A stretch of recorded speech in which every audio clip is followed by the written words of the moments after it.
Hi, I'm here with Megan Bartow, our in-house social media manager. Megan is the Internet Sales Director at Ciocca Honda in Harrisburg. Her job entails customer relations and Internet lead response. She's also responsible for the online reputation management for the dealership. Megan has an associate degree in paralegal studies and a bachelor's degree in criminal justice from Central Pennsylvania College. She is currently the chair of Harrisburg Young Professionals Sports Committee, vice president of membership for their Toastmasters Club, and on their board of directors. Megan is also the weekly sports blogger for the Central Penn Business Journal. She lives in Harrisburg, Pennsylvania. Megan, thanks for being here today. It's my pleasure. You mentioned that your official title is Internet Sales Director. What does that entail? That entails everything from internet lead response when a customer goes online to AutoTrader, Cars.com, and a myriad of other third-party websites. Make a phone call to my dealership. Myself or one of my staff members answers it. They also might submit an email, chat requests, much like Instant Messenger. Aside from all of that, I also do all of our Facebook, our Twitter, Foursquare, YouTube, and all the other different social media websites that are out there. So it's pretty much an all-encompassing job. If it's on the internet, it's mine. Wow. You sounds like you wear a lot of hats, as most social media managers do. Tell me about your average day as an in-house social media manager.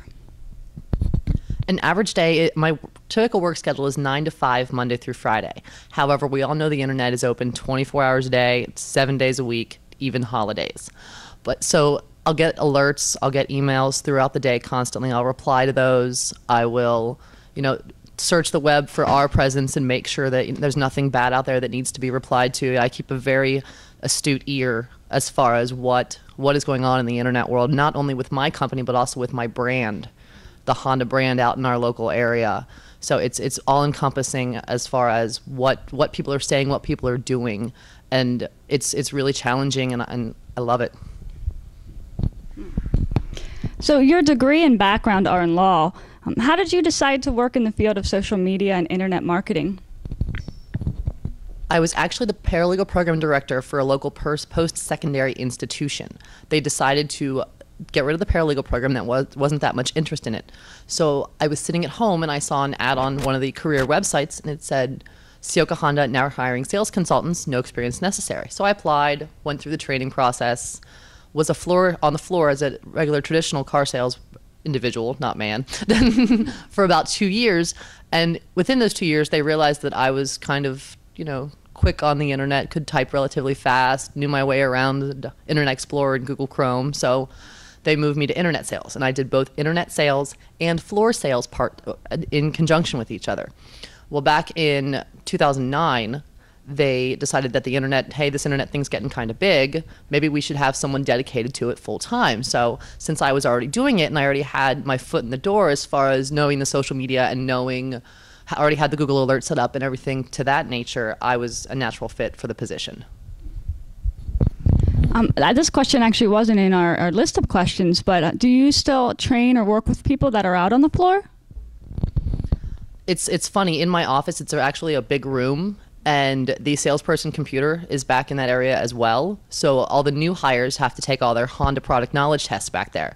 So absolutely, when they come back and they have questions regarding any of our internet systems or any of the Honda websites that we use, they come to me directly for training. And it's funny, a new gentleman actually just started yesterday, and a couple of those sales guys came back and they introduced him, and this is Megan. If you have any questions, just come straight to her. She'll know the answer. So I'm absolutely involved. I want to make a lot of the processes that we use on the sales floor translate to what the salesmen do within the CRM system that we use. So I make sure that they're using the CRM system properly and that everything's logged and notated. And because if you don't have accurate information, it really doesn't matter. There's no point in having the information. Okay. So what do you enjoy about working in this role? I enjoy the new challenges. I enjoy how the internet is always changing. I mean, Google just changed the way their analytics work and their search engine optimization work. They added the +1. I delved into that to find out how that can better suit our dealership, what we can do with that. Whenever I'm outside of work, I read books about how to do better at work. So it's really a love affair. I love my job. I love the position that I'm in. I love the people at work. And it's really, I find myself able to make a difference in such a short amount of time on the internet, since everything's so instantaneous for the most part. So it's really, I can see for lack of a better term, the fruits of my labor right then and there. And when I see a customer come in and they see, and the lead source is Google, I know that that's because we have so many fantastic customer reviews out there, which I've worked hard to get over the past 2 years, by encouraging the salesmen to and train them in the best processes as far as how to ask for the reviews and how to, have their customers go online and just write quick 2 sentences, 3 sentences about why their experience at work was, better than why they chose to buy here. That's great feedback. One of the questions that I often encounter is, what is the return on investment in social media? And right there, you kind of already have an immediate return on investment. That's great. So are there any drawbacks to your job? As we were discussing earlier, the one drawback is that it's really hard to take a vacation and turn your cell phone off. But in this day and age, if you're in this position, you love your cell phone anyway, so it's like a second or third or fourth child. But another drawback that we had talked about earlier was vendors that call.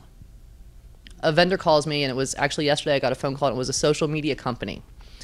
And I have a busy day. As you can tell, I have a lot to do. It's really kind of hard to talk to outside vendors on the phone, especially with this one. They proposed that they could manage my Facebook and my Twitter account. And they could set up my Facebook and my Twitter account, and they can put the inventory on my Facebook, which I already have. And if you look at their examples that they have for their Twitter accounts, for the automotive dealers that they already represent, the one was following 3 and had 0 followers. And if you know anything about Twitter, those aren't very good stats. So I laughed, and I laughed nicely, of course. And I said, well, I already have my inventory on my Facebook page, and I already post to Twitter, and their offer was to post once a week to Twitter. So, and she said to me, good luck with that, and really hung up the phone. Well, that was about 10 minutes of my time wasted that I could have been doing something else. So, I mean, that's one of the drawbacks. Another one of the drawbacks is that you're never done. If you're one of those people that likes to have downtime at work, this isn't the job for you. There's always something to do. But it's also job security. So if you get to the point where you don't have any downtime, it's a drawback, but it's also an advantage. So I talked about that earlier in the module, how, you're never really done with work. Your inbox is never empty. So you just have to take the time to unplug. I would be strategic about that. I wouldn't unplug at Wednesday at noon. I would unplug Friday night. It's time to let go. And still check in every once in a while, but your inbox will never be empty. So I know we talked a little bit about the outsourced social media business. Have you ever considered owning your own social media business?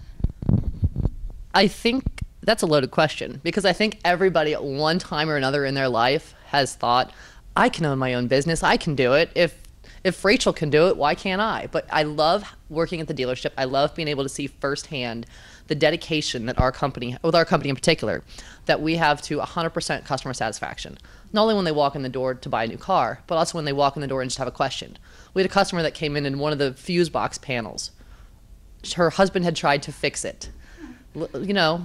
Middle-aged older lady, and she had no clue what she was doing, and they were about to go on a long road trip, and she was very scared, didn't know what to do. So one of my techs came out and just popped it right back in and fixed it. I mean, that's the level of customer service that we do, and it's great that I can be there and witness that firsthand and then relay that on our social media channels. So it's really nice to have the backbone and the team behind me, and everyone going for the same, end result and end goal. There's positive results too. They come back to you. These people hop on Google and they'll say something nice, or they'll give you a shout out on Facebook or Twitter. It goes a long way when you make customers happy, or even people that aren't customers, just somebody who comes in and they have a question. So now that we know that you're an in-house social media manager, and some of the folks on watching this will likely be outsourced social media managers, but do you have any recommendations for finding in-house social media jobs? And also, what obstacles have you had to overcome when pitching the value of being a social media manager? Well, one of the things that I thought of in preparation for this interview was to find a company that you're interested in working for, and even in industry, Google them. Do they have any bad reviews? If they do, when you're pitching this idea to your prospective employer, say, hey, did you know that you have a bad review? They're probably going to say no if they don't have anyone currently monitoring that aspect of advertising. You can say to them, you need somebody in here to reply to these, to be proactive. Because one thing with the internet, once it's up, it's up.